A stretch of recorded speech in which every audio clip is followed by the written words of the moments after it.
There's a bombshell in here. A very severe question for proponents of the theory that one man alone killed the president. Was Angleton just atrociously incompetent, or was he actually running an operation involving Oswald? This is not a nothing burger. There's a memo in there dated June 1967 detailing how the former US Army intelligence officer Gary Underhill fled Washington, D.C. the day after Kennedy was shot. You don't have to be a conspiracy theorist to think, whoa. We're closer to complete transparency. Oswald was on the CIA's radar.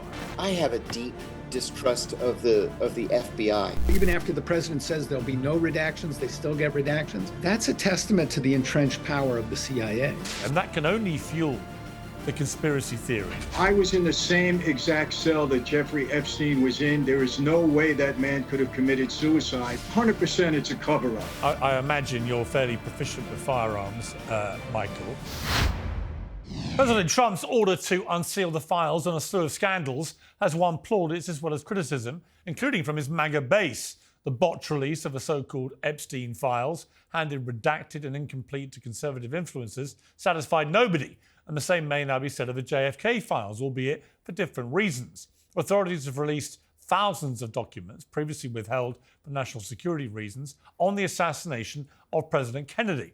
There's no immediate smoking gun that's been reported. Perhaps it was always fanciful to imagine that the CIA would have faxed or posted details of a plot to eliminate its own commander-in-chief, for example. What everybody wants to know, though, is whether we are any closer to knowing beyond doubt what really happened and whether there could be more yet to come. We've assembled a panel of experts and insiders to answer those questions. We're turning to Uncensored, as we said they would after release of the files. I'm Mike Baker, the host of the President's Daily Brief and a former CIA covert operations officer, the author and JFK expert, Jefferson Morley, the former capo in the Colombo crime family, Michael Francis, and joining us for the first time, the former CIA officer and whistleblower, host of CIA Declassified, John Kiriakou. Well, welcome to all of you. Jefferson Morley, let me start with you. You are a JFK expert. We've had this extraordinary release of so much information.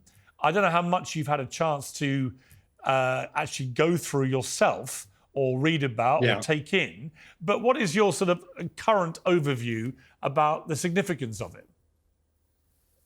It's a very significant release. It's a big break in JFK assassination information. And frankly, Piers, there's a bombshell in here. Late last night, the National Archives released the declassified testimony of James Angleton, the counterintelligence chief in 1975. And this document, taken in conjunction with other Angleton documents released yesterday and other material released in the last 5 years, indicate that Angleton recruited Oswald as a CIA source or contact.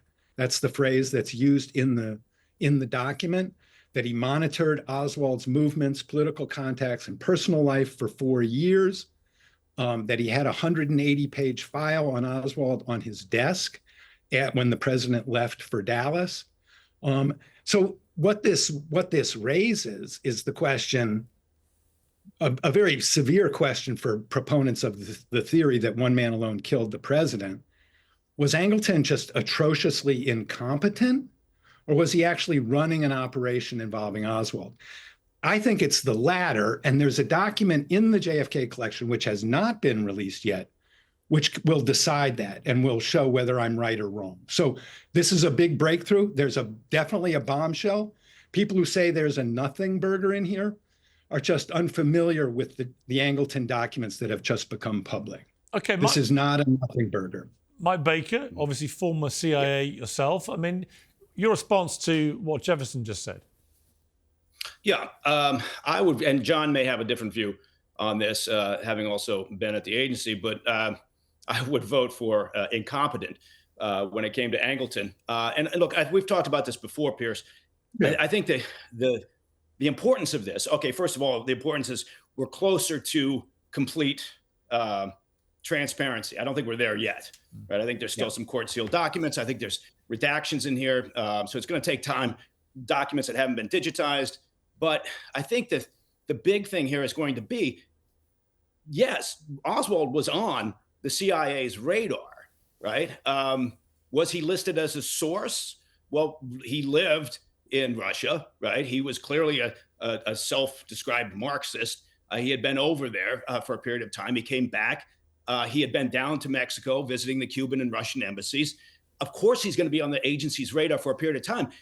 I'm not going to be able to make that connection to say he was a recruited intel source, but you'd have to go a long ways to go from that, if that's the case, to drawing a connection to he was being directed by the agency, which some people will do. So, you know, there's countless theories out there, but you have to build your theories on solid fact. So I think we're getting closer again to transparency, which I'm all for.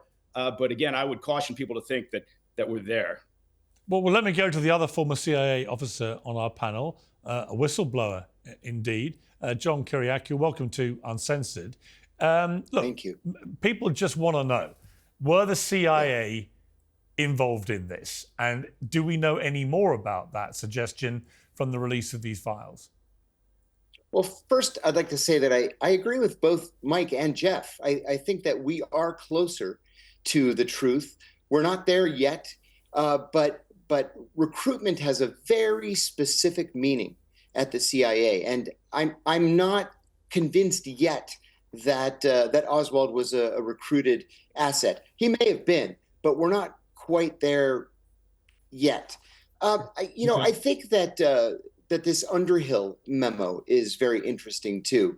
Certainly, Jeff knows more about it than I do, but the fact that somebody who made a career in Army intelligence and was very close with people in the CIA at senior levels was so distraught about what he thought he knew that he either committed suicide by shooting himself behind the right ear, or the left ear rather, which is extraordinarily difficult, or was killed, is something that needs to be followed up on. Well, I actually have that. I actually have details of that. I was going to ask you, so you've raised it. I'll tell everyone, for those who haven't seen it, but there's a memo in there dated June 1967 detailing how the former US Army intelligence officer Gary Underhill fled Washington, D.C., quotes, very agitated, close quotes, the day after Kennedy was shot, and spoke with a friend about how a, quote, small clique within the CIA, close quotes, was behind the assassination, and 6 months later he was found dead in his apartment. Just that snippet alone, you don't have to be a conspiracy theorist to think, whoa, what's happened there? Who's this guy? I want to know more about him. Why was he so agitated?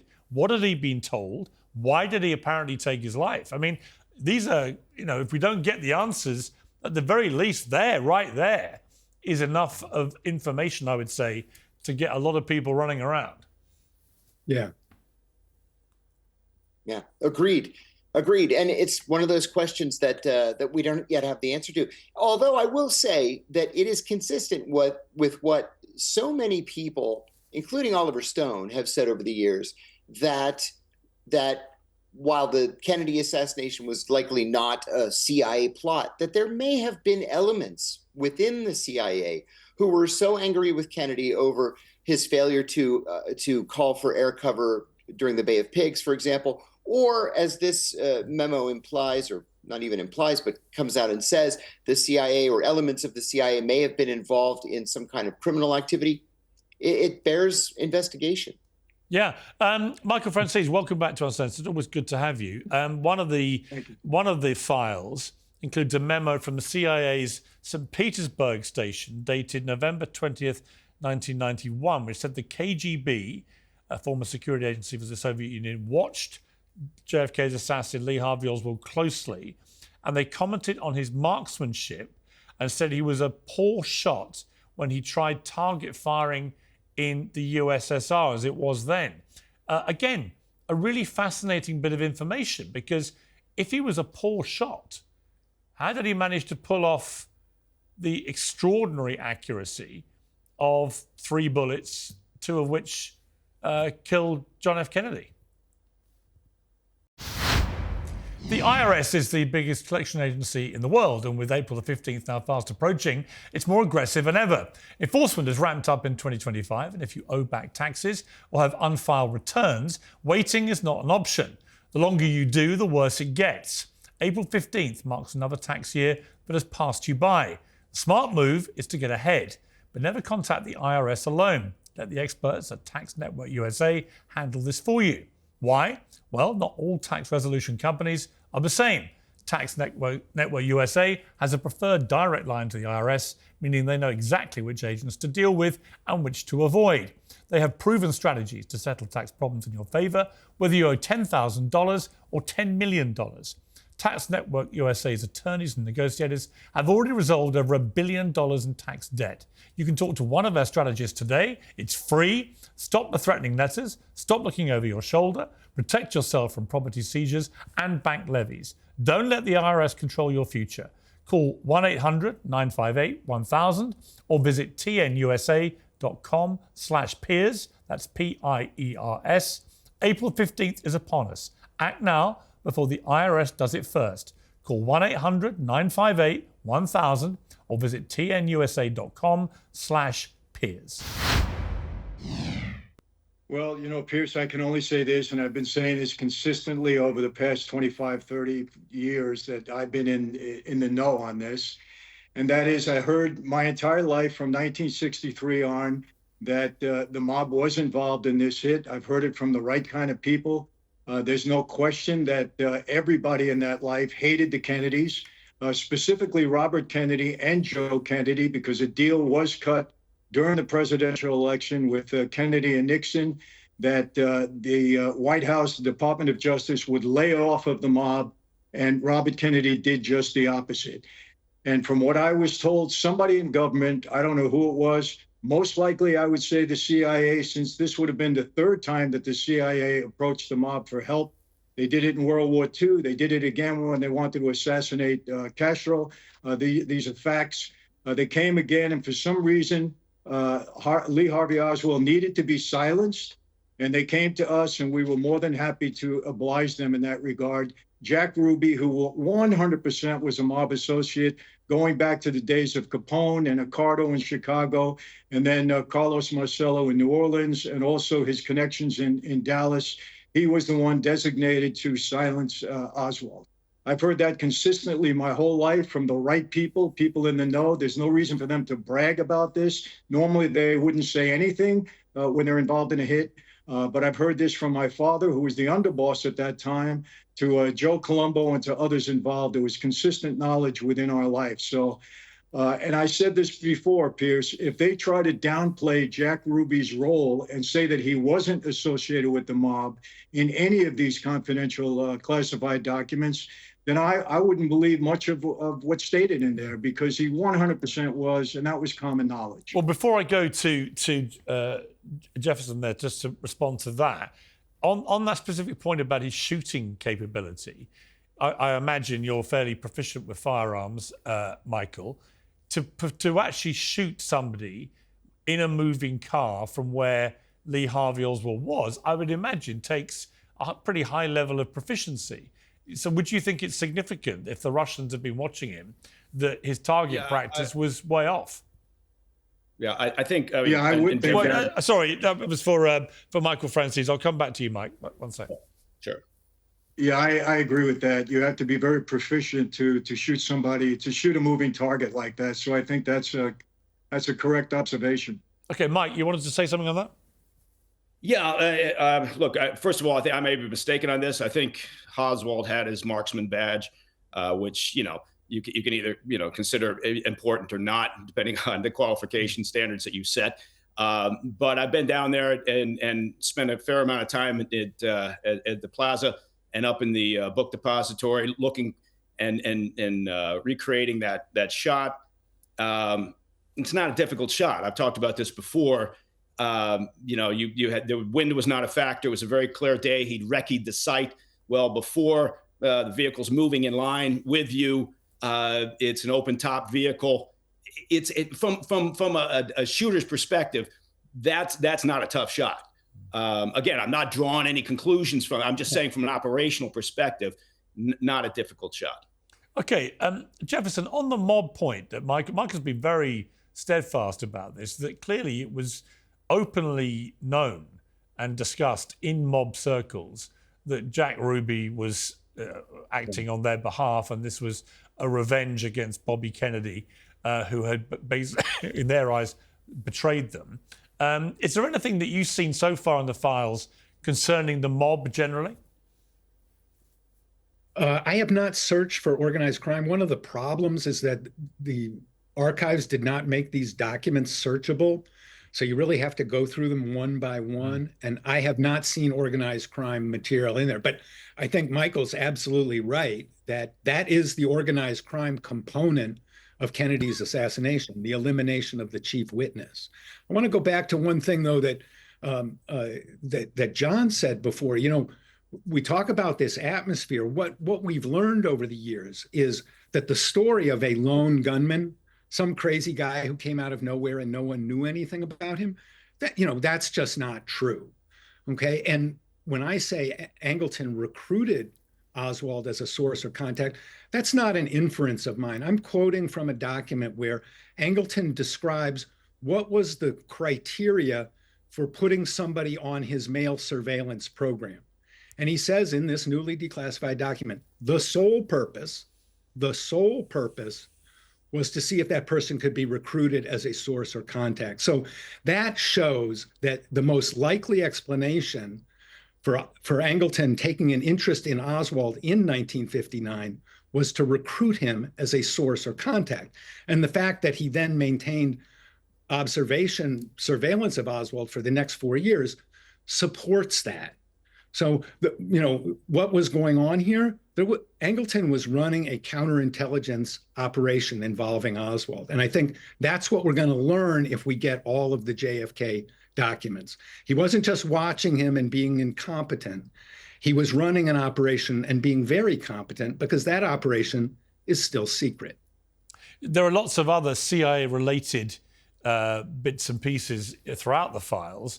One of them is a CIA memo describing Oswald phoning the Soviet embassy asking for a visa while in Mexico City in late September, early October 1963. He also visited the Cuban consulate in Mexico City seeking a travel visa so he could wait there for a Soviet visa. And more than a month before the assassination, he drove back to the US through a crossing point at the Texas border. I mean, Mike, let me come to you on that. What should we read into that activity? Yeah. Well, look, he was desperate to be part of the revolution, right? We know that. Again, you have to be a little bit careful in terms of how you define recruitment, how you, as Jeffrey said, as John has pointed out, and what that means. You can infer lots of things from that. But somebody of Oswald's activities, of his background, of his where he's going, his belief system. Are you going to look at him from again, not drawing conclusions, but from an operational perspective? Are you going to look at him as a potential target, as a whether a recruitment target or a potential, occasional contact, a source of information? Are you going to want to know what he's doing? Has he been recruited by the other side? So there's a lot of reasons why Oswald is on the screen, and to what degree that was locked down into a traditional classic sense of recruitment and running an operation. I don't know. I was a toddler at the time, so I don't think they were using me for that purpose. But I think what we are looking at here, one of the things that will come out of all of this, once all this material is sifted through, and it's going to take some time, is there was a failure, regardless of what status Oswald was. There was a failure between the agency and the FBI to lock him down, knowing what he was doing, knowing his activities, not being on him, not sharing that information. Probably there was turf wars going on between the agency and the FBI, not sharing that information with the Bureau. That's going to come out. And I think part of that is why some of these documents remained hidden, because it's embarrassing. Yeah, I mean, John, let me bring you in. I mean, just for those who don't know your background, you were the first CIA officer to be imprisoned for leaking classified information to reporter. You exposed the agency's use of waterboarding as part of its enhanced interrogation program. You were the 6th whistleblower to be indicted under the Espionage Act by the Obama administration. I guess that it sort of begs the question, if there was any direct evidence that the CIA was behind this assassination, would somebody not, like you, have taken the high moral principled decision to risk everything, including their liberty, to tell everyone by leaking it? If you've ever felt like you're being watched online, it's unfortunately because you are. Hundreds of companies, so-called data brokers, watch and record everything you do on the internet. Even if you're using incognito mode or private tabs, they can still access every purchase you make, every search you type, and much more. Your data can be sold to advertisers, government agencies, or insurance companies who could use it to charge you more. You could stand by and accept all of this, or you could reclaim your privacy, as I have done for many years with ExpressVPN. The app redirects 100% of your online traffic through secure servers. No data brokers and no third parties can see what you do. ExpressVPN also hides your IP address, without which there is no way of tracking you and no point invading your privacy in the first place. A new feature called ID Defender is free to all US customers. ID Defender scours the internet to remove your information from the files of data brokers. This is the #1 rated VPN by experts at CNET, PC World, and The Verge. And right now, you can get an extra 4 months of ExpressVPN for free. To scan the QR code that we're showing on the screen, or go to expressvpn.com/peers to get 4 extra months for free. That's expressvpn.com/peers. Now, on with the show. In a perfect world, yes, but think of this too. We know for some controversial CIA experiments or programs like MKUltra, the senior-most levels of the agency ordered that the documents be destroyed, and most of them were destroyed. Or we could even say legitimately that an operation like this, if it were a formal CIA operation, would have been so tightly compartmentalized that only a handful of people would have been made aware of it, and a lot of it would have been left unwritten. Orders could have come down orally. So it's hard to say. It's hard to say, but you know, getting back to let me ask you this, John. When you work at the agency, is there a way of a CIA agent accessing any of the JFK files? When I was there, no. I mean, you could go onto the CIA library website, or go to the National Archives or the National Security Archives at George Washington University, but no, you couldn't sit at your desk and just search for documents. No. Yeah, Michael, we've discussed the mob aspect to this. As an American, what do you feel about the fact that we still don't know the answers to this? I mean, it seems to me like this is one of the most seismic moments in American history. The assassination of this dashing, brilliant young president, hugely popular when it happened. And yet here we are, 2025, and we still don't have the answers to really what happened here. How do you feel as an American? I think it's terrible. Number one, in my younger age, I was a big fan of John F. Kennedy, and even though I consider myself a conservative now, I think it's horrible that we don't know. But I think the real question here is, what I'm saying I know is correct. Why did the government, or why did somebody in government want Lee Harvey Oswald silenced? I have to believe it was the CIA, and I heard CIA, I heard government, but the most logical option here would be the CIA, since, again, they approached us 2 times in the past. Why did they want him silenced? There had to be some kind of government involved in this for some reason, and Piers, I can't answer that. I've heard recently it might have to do with the Bay of Pigs, and that Kennedy was really upset with people within the CIA. I didn't hear it back then. I'm only hearing that recently. Kind of makes sense. So there had to be some government involvement if they wanted Lee Harvey Oswald silenced. And the fact that we don't know about it, I think 2 things. I don't believe that, the government wants the world to know that a sitting president was assassinated in part, or had anything to do with a cover-up. The mob had anything to do with the cover-up. They don't want the world to know that. Obviously, they don't want the world to know that the government was involved. But yeah, I think it's horrible. And as an American citizen now and a patriot, I consider myself one, I think it's terrible that we don't know what happened at this point. And we should. Every document should be revealed. The thing is, are they going to be accurate? What's been redacted? What's been destroyed? Who knows at this point? So much time has passed. Yeah, and Jefferson, one of the problems is that we're not getting everything even now. So although Donald Trump said everything's getting released, there's a lot of redacted stuff in there. What do you feel about that? Well, I mean, the fact that the president promised that there would be no redactions, and researchers are reporting there are lots of redactions. We need to know what that happened, what happened there and how they're made. We're going to be reporting on my JFK Facts newsletter a hard number on the number of redactions that are there. But what that tells you is the secret agencies are now involved in the process and still have the ability to withhold material. When you see the things like the Angleton memo, where you see a pattern of misconduct, of malfeasance, the time for any redactions is really over. And the fact that they've been able to, even after the president says there'll be no redactions, they still get redactions. That's a testament to the entrenched power of the CIA. Yeah, it is. Mike, I mean, it does feel like, yes, we're getting it all, but we're not really. And that can only fuel the conspiracy theories.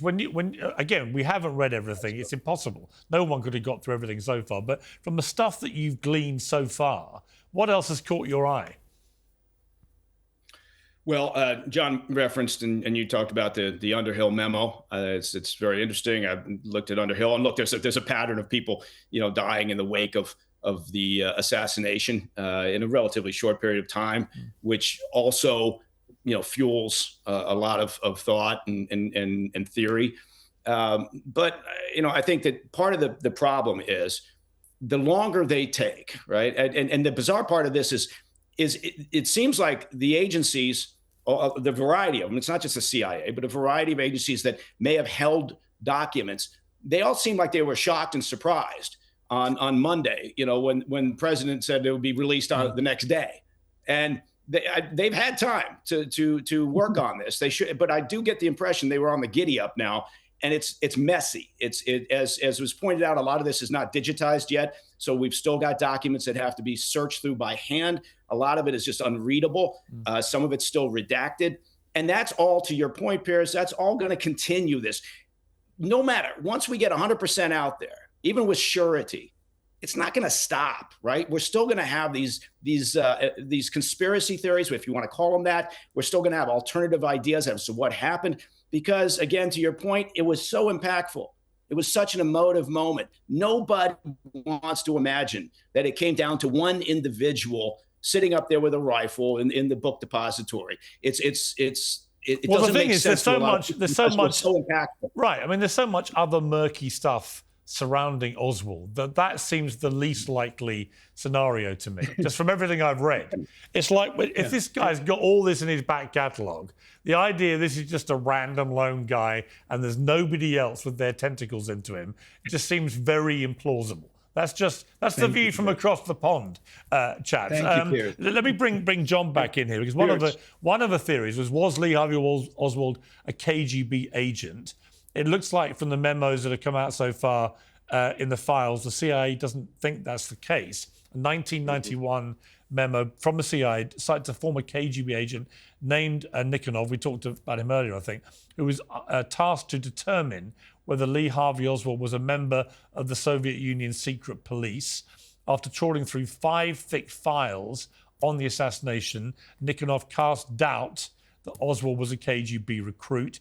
He said he doubted anyone could control Oswald, but noted the KGB watched him closely and constantly while he was in the USSR.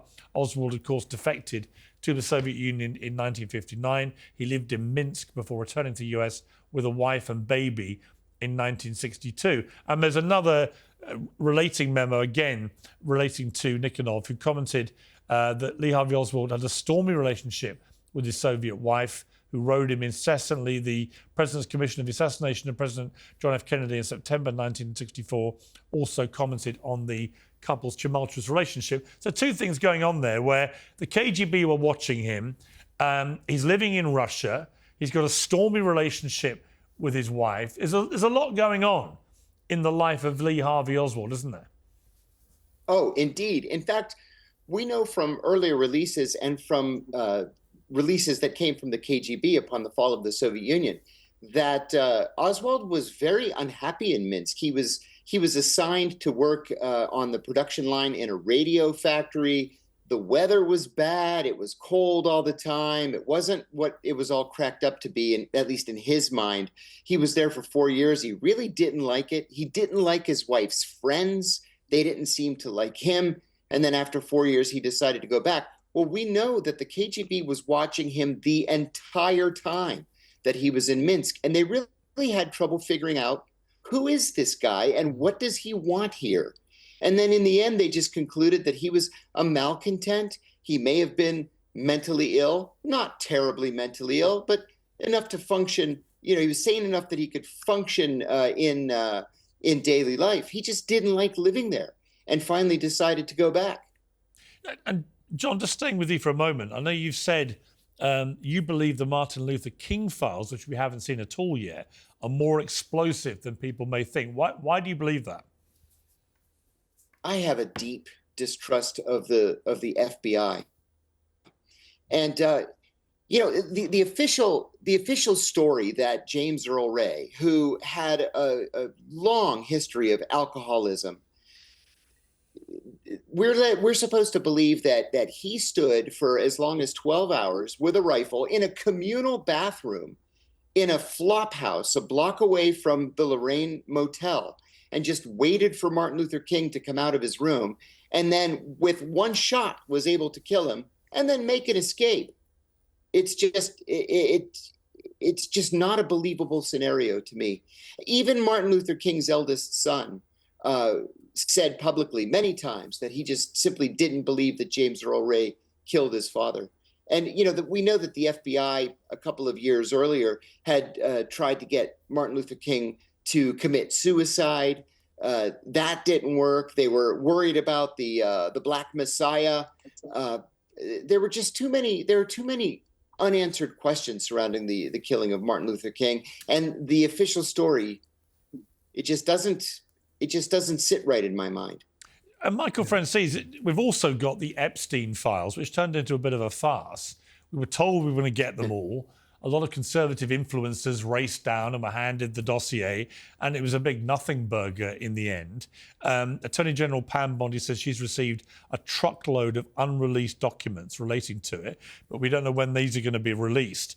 It strikes me, how do we not know everything about Jeffrey Epstein? This is not from the 60s. This is stuff going on this century. You know, and also I would add to that, the ongoing mystery, bizarre mystery, around this young kid who tried to kill Trump, you know, who managed to get onto a roof with no Secret Service at the one vantage point that would be the most obvious to anyone with a brain, that might be where someone would try and shoot him from, 150 yards, whatever it was, from Trump, manages to very nearly kill him, grazes his ear, and we know literally almost nothing about this kid to this day. And it just strikes me that Epstein, a mystery, the assassination attempt on Trump, a mystery, the JFK files, a mystery, the Martin Luther King files, a mystery, a lot of mystery surrounding Bobby Kennedy's assassination. I mean, it is slightly baffling that even now, around recent events, we still can't seem to get cast iron, cold, verifiable facts. Piers, I would tell you this: if this was an investigation on the mob, my former associates, you'd know everything. Right. 100%. I agree. You'd know everything. Yeah. And the only reason I can say that all of these cases that you just mentioned tie in, because there had to be government or people in power, high-powered people involved in this, and there's a cover-up. And I would say this again: I was in the same exact cell that Jeffrey Epstein was in. There is no way that man could have committed suicide. He would have to work very hard to try to do it. The cameras are off, the people walking the tier, they were constantly on me all the time. I couldn't even use the restroom. I was embarrassed to sit because they were walking by. It's not possible that he would have committed suicide under any circumstances in that cell. I can say that. So there has to be powerful people involved. Maybe they were in government, maybe they were in other walks of life that have been able to suppress this information in all three of those cases. There's no other reason for that. And I have to say this, going back to your question, I don't know how many people are as old as I am on this panel, but I remember completely when Kennedy was killed, because for days there was no cable TV, there was nothing on, social media. It was all network television. And for days, 24 hours a day, 7 days a week, all we saw was Kennedy, Kennedy, Kennedy, everything about his life. People in the street were in mourning. Everywhere he went, that was the only topic being discussed. This was major, major, major tragic news across the country. And the fact that we still don't have the answers all of these years later, it's terrible. It's absolutely horrible. This was one of the biggest events in the history of this country, maybe in the world. And we don't know what's happening there. 100% it's a cover-up on all of these instances that you just mentioned. Like I said, if this was the mob, you'd know everything. I totally agree. I think that's it's such a great point. Jefferson, I mean, we also had the sad news recently that Clint Hill, who was the Secret Service agent who jumped on the back of the limousine because he was Jackie Kennedy's personal bodyguard in the Secret Service. I actually interviewed Clint Hill about what happened, and he's talked very movingly about how he lived with the guilt that he tripped as he tried to get on, and had he got on immediately, he may have taken a second bullet and saved the president's life. So a very, obviously profound moment in his life. But what struck me again there was, I think there were only about 8 or 9 people on the Secret Service detail that day. I mean, you probably know the exact number, but it was a very small number of people. It's nothing like today when there are hundreds and hundreds. No, and if you compare the security, if you look at the films of JFK's other trips to other cities in the fall of 1963, the security in Dallas was the weakest by far of any of those cities. In every other city, there were marksmen on the top of buildings. All high office buildings were searched. None of that happened in Dallas. The Secret Service man riding in the car in front of JFK, Roy Kellerman, he was way down the Secret Service chain of command. They were shorthanded. They'd stayed up all the night before. And what people forget is there was a lot of hostility to JFK in the Secret Service. He had brought in an African-American agent, Abraham Bolden, for the first time, and people resented it and didn't like it. A lot of people were quitting the Secret Service in the fall of 1963. They didn't want to guard Kennedy. So Kennedy's policies made him unpopular among law enforcement, and that contributed to the assassination as well. Fascinating. Mike, the one of the big things which has not emerged so far from the files that everyone has always wanted to see is a recording of the telephone call that took place between President Lyndon Johnson and J. Edgar Hoover on the morning of the assassination. I think if it was in there, we'd probably know by now. But how significant could that be if that is lurking somewhere in there? I mean, it's the great thing that people have always wanted to hear. Yeah, people would glom onto that immediately if it was released. And again, going back to what we talked about earlier, there are still things left to be released. We've got 6 million plus documents and recordings and other things. There still are items that have to be brought forward. And I think we all agree, we're all on the same sheet of music here. Transparency is a very good thing, and there's no excuse for not having transparency at this point. I would like to also go back to something that John said. I'm in 100% agreement over the MLK. And Piers, you and I have talked about that before, the Martin Luther King assassination. That one, I'm very interested in seeing. I actually believe there'll be more there than in the release of the remaining material for the JFK assassination.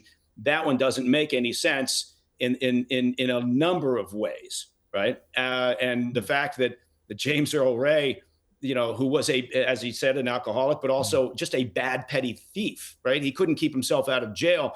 And somehow we're supposed to believe that he ends up with enough cash. He buys himself a car. He goes off the grid for a period of time.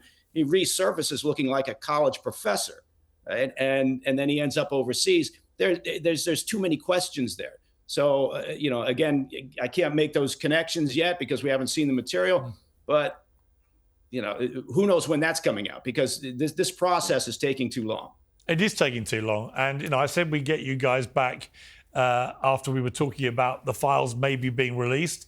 I've got you back. We still don't we don't know yet fully what's in the released files or what's in the redacted bits, which the president said would not be redacted. So maybe I have to get you all back again, gentlemen, which I'm sure our viewers would love to have you back, because it is utterly fascinating and there are so many remaining unanswered questions. But we're getting little bits and pieces which I think are really, really interesting.